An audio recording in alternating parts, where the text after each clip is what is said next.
At long last, the true masterminds behind the automatons have finally revealed themselves, and of course, to no one's surprise, the cyborgs were the true perpetrators of this threat to the galaxy.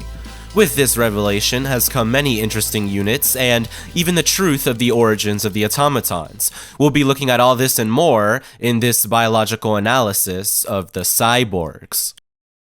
Now, the cyborgs are one of the Federation's oldest arch-enemies. This presumably stems all the way back to when their home planet of Cyberstan was first discovered or colonized. It is a harsh, mostly frozen planet that consistently has a thin sheet of snow across its terrain. We can determine that this planet is located slightly farther away from its sun, or is currently undergoing some kind of global ice age, possibly a combination of both and many other factors. What's most important about this planet, though, is that it is host to a variety of seemingly important resources within its crust. When the Federation of Super-Earth took this place, they set up some kind of mining operation to harvest the planet's natural resources. The individuals that the Federation populated the planet with to work in these mines can be assumed to have been dissidents, or even normal citizens who simply had a negative affinity toward the Federation. Either way, they didn't take kindly to being sent to these mines, both mentally and physically. The conditions of their work were extremely hot, and thus harsh enough to prompt them to cybernetically modify their own bodies in order to be more effective at their job. It's possible that at first these started as just respirators, temperature stabilizers, and prosthetic limbs, which itself could have escalated to prosthetics outfitted with mining equipment, and so on and so forth, until they reached a point of being an entirely new race of cyborgs. The negative feelings that this race harbored towards Super-Earth festered for so long that they managed to successfully secede and, for a time, remained separate. But, of course, as they remained an independent faction, their disdain towards Super-Earth grew. This kept becoming worse until we reach a discrepancy, where Super-Earth claims that a member of the Cyborg Legion had detonated a bomb in one of Super-Earth's districts, killing many civilians. However, it cannot be confirmed that this individual was actually affiliated with the Legion itself, although Super-Earth insists as much. This was the event that incited the First Galactic War, which was promptly fought and lost by the Cyborgs. Following their defeat, they were sent right back to where they started, the mines on Cyberstan, more as prisoners of war than residents though. This was the status quo for about 100 years, and this is where the new information we learned during the Second Galactic War comes into play. See, the Cyborgs began plotting their revenge against Super-Earth for their second imprisonment, and the main component of this plan, as it was with the Illuminate, was placed right into their lap by Super-Earth themselves. During their imprisonment, the Cyborgs became more of an asset than anything, being a source of resources from Cyberstan for Super-Earth. To increase the efficiency of the procurement of these resources, the Cyborgs were provided a variety of mining tools from Super-Earth, one of which being a series of autonomous mining robots. The Cyborgs would use these as the basis for the first ever prototypes of what we now know as the automatons. They worked on this force of self-replicated assault robots for years before sending them away from the planet on what was known as Vessel 00. As they continued to automatically replicate off-world, the automatons eventually came and took Cyberstan by force, and thus the Cyborgs were finally free, only engaging in field combat once Super-Earth's forces reached the recently taken Cyberstan itself. And so that is the full origin story of the Cyborgs, and the automatons as we know them, with the most recent information being of course the true nature of the automatons as repurposed mining equipment from Super-Earth. The way I see it, this follows the theme that was also seen in the recent origin of the current state of the Illuminate, where the only reason they're here in the Second Galactic War was because of Super-Earth's actions in opening the wormhole, and also the Terminids, where they are literally products of Super-Earth's own experimentation. And it's cool to think that this is why the automatons' designs are based on skulls, as it is likely that the series of autonomous mining robots had Super-Earth's skulls in their design as well. Now that we have the basics of what the Cyborgs are out of the way, we can start to analyze the actual units, the first of which being the Radical. The cyborg dubbed the Radical is the first unit that we've seen in their ranks since their reappearance on the battlefield in the Second Galactic War.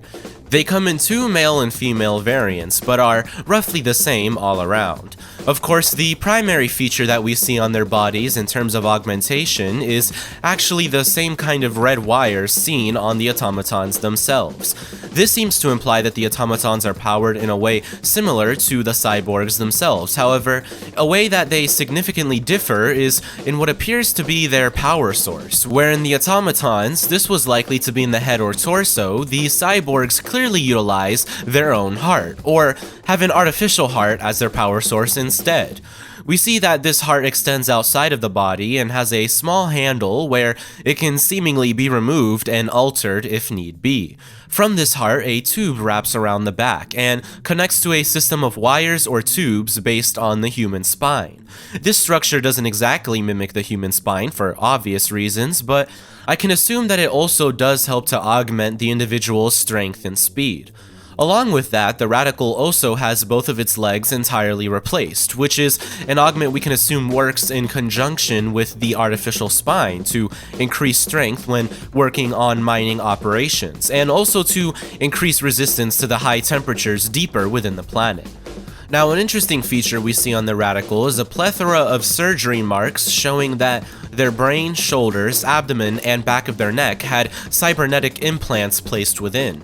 We can assume that their purpose is to simply increase the effectiveness of their organs. However, they could also have entire artificial organs like with their heart. We also see up at the Radical's face that its mouth and nose has been replaced with what is likely to be a respirator.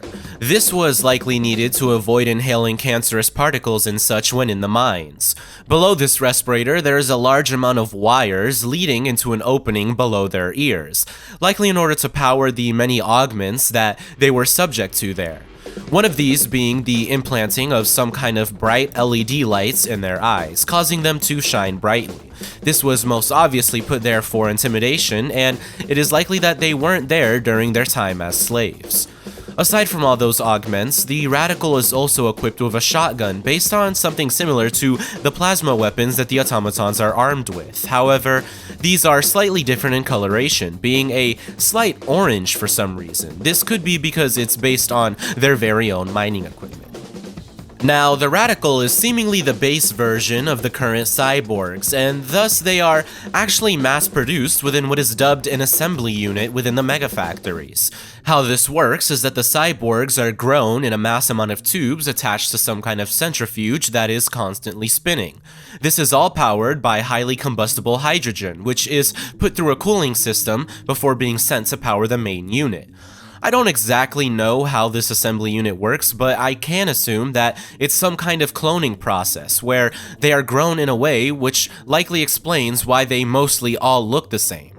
The primary way in which they differ comes in the form of a higher commander, which has been dubbed the Agitator. The Agitator is the commander amongst the cyborgs. It is armed with a new weapon that is much more powerful than standard automaton weaponry. It fires a single bolt at a time and does some significant damage. The wiki claims that this is a plasma-infused weapon with hydrogen, which is what makes it more powerful, though I'm not entirely sure. The main feature of the Agitator is its armor, which covers the previously exposed skin. This was obviously implemented because these individuals are more important to be kept alive working as commanders for even the automatons. Their main function is actually to command the automatons in some way. Something is implanted within them that wirelessly interacts with the automatons' behavior systems, making them move much faster and more tactically. I'm not sure why this is necessary to be implemented within the automatons when they could just be programmed to be like this at all times. It's seemingly a waste of resources to implement it into both a cyborg and an automaton when you could just implement it into one. This could actually prove that the automatons are actually sentient, being literally motivated by the commands of their leaders, or it could just be an oversight. An interesting fact about the Agitator is that its entry into the Helldivers 2 PlayStation page actually confirms that the automatons use plasma weaponry, or at least this one does. Overall, the Agitator is merely a variant of the Radical, really just one with more armor and a helmet that looks like Isaac Clarke's from Dead Space. However, there is another cyborg that may also just be a Radical with more armor. However, the level of armor it has is much, much greater, this unit being the Vox Engine. The Vox Engine is the greatest amongst the cyborgs. While at first you may assume that it is a newly added automaton, in truth, this is a cyborg contained within a large shell. This shell is not really designed to be offensive, although it definitely achieves that regardless. Rather, this machine is more of a propaganda device, yelling at the top of its lungs with cyborg propaganda. I won't show every voice line, but there are a few interesting ones I'll put here.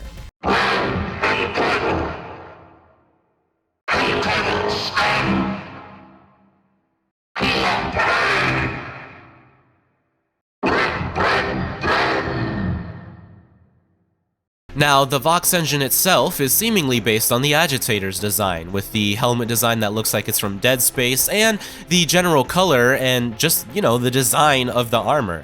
It bears quite a bit of a resemblance to the Factory Strider as well, but its heavier armored parts are a slightly lighter shade of red. There are 4 large treads, 2 on the left and right, that allow the Vox Engine to maneuver. It moves pretty slow, but faster than something like the Factory Strider, and definitely fast enough to avoid being shot in certain weak spots, those being the many heat sinks that the Vox Engine uses to expel excess heat. This heat definitely doesn't come from the energy needed for movement though. In fact, all of this excess heat seemingly comes from the power generated to power its various weapons. It has plasma miniguns and 2 huge cannons, which the wiki has dubbed plasma micro culverins. These do massive damage, one-shotting most Helldivers very annoyingly, and if it wasn't bad enough, it also has a non-energy based weapon on its back, 2 couplings of high explosive anti-tank missile launchers that send out a volley of what the wiki calls Icarus missiles. These work in a way like mortars, where they are telegraphed in a large line ahead of the Vox Engine itself. These have killed many a Helldiver dug in behind cover thinking that they were safe outside the Vox Engine's line of sight. They were not safe outside the Vox Engine's line of sight. Now, the Vox Engine does actually have a big weakness. See, it has a set of 3 heat sinks on its underside. However, if these heat sinks are for whatever reason disabled, the Vox Engine has a backup system that opens a vent to manually vent out steam for the excess heat caused by the weapons.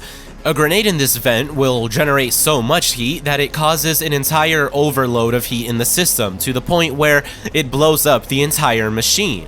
It's not easy, but it's better than slowly getting through its armor. Once the Vox Engine begins to melt down, it will actually eject the sarcophagus that the cyborg is contained in, which was working as the Vox Engine's face. The cyborg within it remains lifeless, so I'm not entirely sure why it needs to do this in the first place. Regardless, we see that the cyborg is strapped in with its legs removed and its torso and possibly arms only being left within the sarcophagus. It's seemingly connected through all these tubes, which is quite odd, but it does make sense considering the Radical's own design with all of the tubes on it. Overall, the Vox Engine is one of the most dangerous and numerous units on the battlefield, and it's the latest in what I hope to be a long line of new cyborg units in the overall automaton faction.